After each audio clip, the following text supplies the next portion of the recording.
Type 1 आती है तो कोई बात नहीं, थोड़ा सा सीख लीजिए, कुछ ना कुछ अलग जानने को मिलेगा। जैसा कि इसके अंदर मैंने आपको बताया बाएं या दाएं में कैसे डिफरेंस किया जाता है, तो कुछ ना कुछ अलग जानने को मिलेगा आपको। तो वीडियो जो है आपको कंप्लीटली देखना है।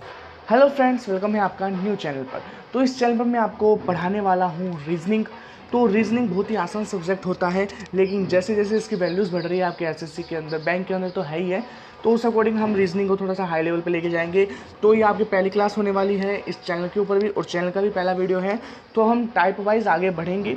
तो आपने थंबनेल पर भी देख लिया होगा कि हम सबसे पहले स्टार्ट करने वाले हैं हमारा रैंकिंग सिस्टम। तो रैंकिंग सिस्टम के क्वेश्चंस आते हैं आपके एसएससी के अंदर आते हैं, और आपके बैंक के अंदर भी आते हैं क्वेश्चंस। वो क्वेश्चंस हम देखने वाले हैं, साथ में हम सीखने वाले हैं कि आप कैसे जो है रैंकिंग सिस्टम के क्वेश्चंस को कंप्लीट कर पाते हो, यानी सॉल्व कर पाते हो। तो आइए चलते हैं हम अपनी पहली क्लास के पहले क्वेश्चन के ऊपर। तो सबसे पहले इसके अंदर बहुत सी टाइप होती है आपके रैंकिंग सिस्टम के अंदर।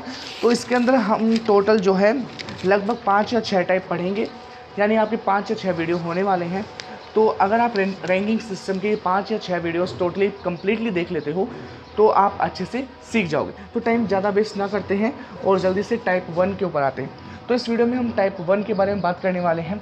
तो डाल लीजिए आप टाइटल, साथ में नोट्स बनाते चलिए, आप नोट्स साथ में बनाते चलिए।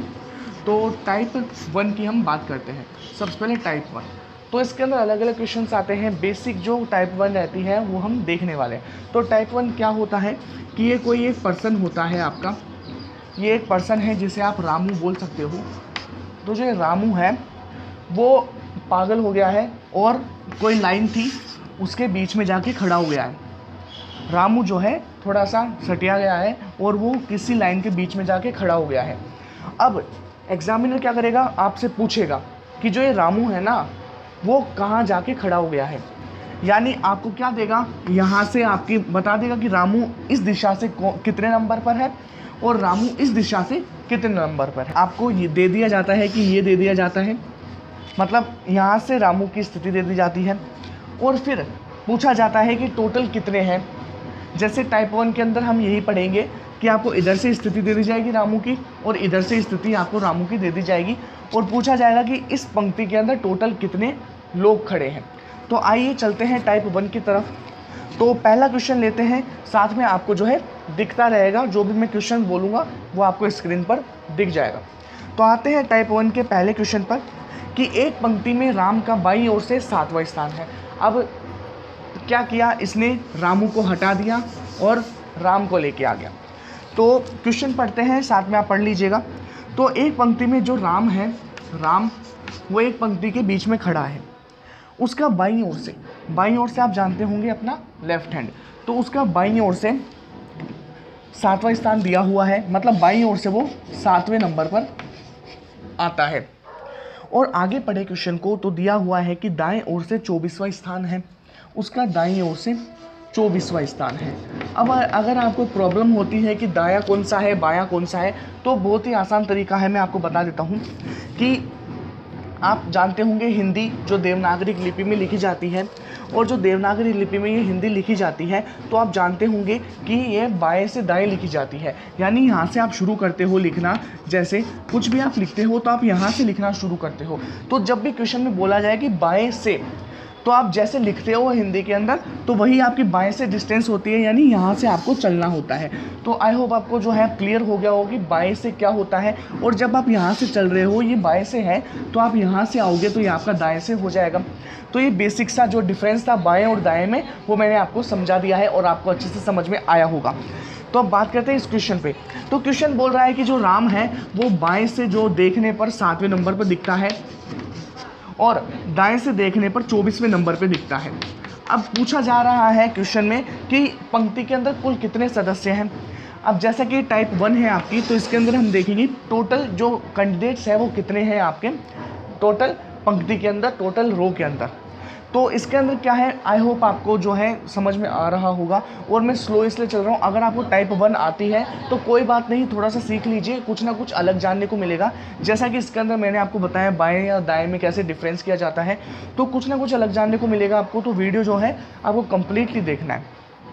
तो आते हैं वापस इसके ऊपर। मैं बेसिक से बता रहा हूँ, बहुत ही बेसिक से। अगर किसी को रीजनिंग का आर भी नहीं आता है तो उसको रीजनिंग बहुत ही अच्छे से समझ में आएगी।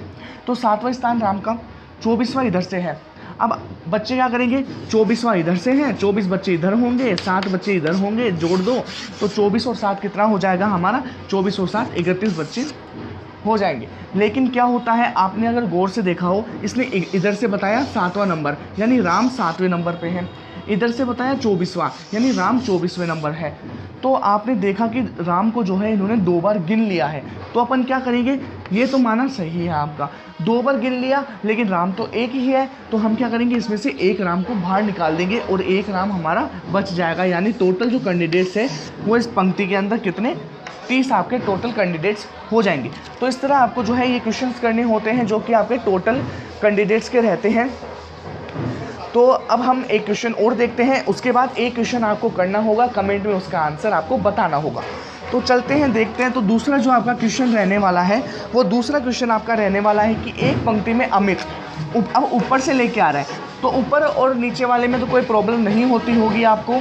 दूसरे क्वेश्चन में दिया हुआ है कि अमित का ऊपर से 10वां स्थान है, तो ऊपर और नीचे में तो आपको कोई भी दिक्कत नहीं आती होगी, क्योंकि दाएं से बाएं के अंदर या बाएं से दाएं के अंदर तो फिर भी आपको दिक्कत आ जाती है। तो बाएं से दाएं जाना और दाएं से बाएं जाने का मैंने आपको बता दिया है, अच्छे से आपको जो है क्लियर हो गया होगा। तो अब बात करते हैं दूसरे क्वेश्चन की। तो ये दूसरा क्वेश्चन है, तो आपको स्क्रीन पर शो हो रहा होगा कि एक पंक्ति में अमित का ऊपर से 10वां स्थान है। ये अमित है, ये अमित है, इस अमित का ऊपर से 10वां स्थान है, दिया हुआ है कि ऊपर से 10वें स्थान पर आता है ये।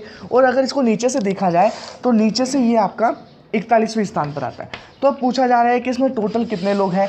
वैसे ही रामू की तरह अमित भी थोड़ा पागल हो गया, और अमित क्या है, लाइन में घुस गया जाकर।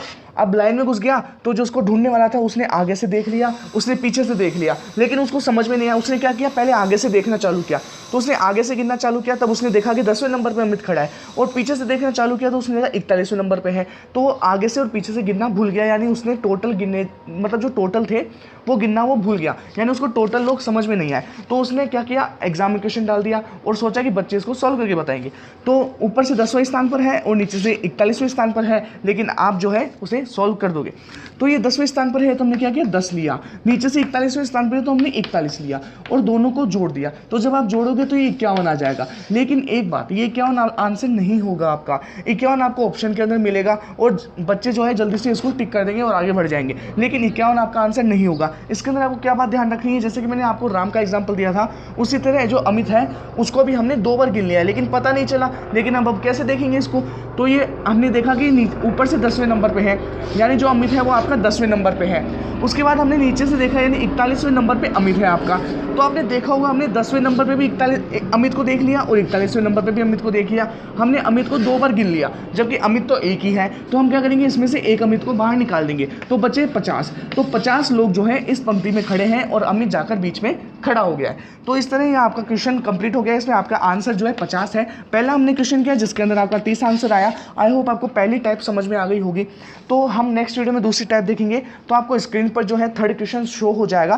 थर्ड क्वेश्चन का जो आंसर है वो हम अगले वीडियो के अंदर देखेंगे। तो थर्ड क्वेश्चन आपको सॉल्व करके बताना है। तो मिलते हैं दूसरे वीडियो में। तो ये हमारी टाइप फर्स्ट थी, तो हम टाइप सेकंड, थर्ड, फोर्थ और 5 इसी तरह हम सारी टाइप कंप्लीट करेंगे। इससे आपका जो रैंकिंग सिस्टम वाला टॉपिक है वो कंप्लीट हो जाएगा। उसके बाद हम और भी टॉपिक शुरू करेंगे, साथ में जितने भी एग्जाम्स होते हैं, क्वेश्चंस होते हैं, उन सभी के जो है हम यहाँ पे जो है सॉल्व करेंगे। जितने भी रीजनिंग के सभी के क्वेश्चंस आते हैं तो उन्हीं के हम जो है सारे क्वेश्चंस सॉल्व करेंगे। तो मिलते हैं दूसरे वीडियो में सेकंड टाइप के साथ। तो इसको शेयर करो अपने फ्रेंड्स के साथ और आई होप आपको टाइप फर्स्ट समझ में आ गई होगी। और भी क्वेश्चंस आपको मिलेंगे, आप टेलीग्राम ज्वाइन कर सकते हो, उसके ऊपर मैं आपको बहुत सारे क्वेश्चंस डाल दूंगा। राकेश यादव की बुक भी आती है, वो भी डाल दूंगा, वो भी आप देख सकते हो उसके अंदर।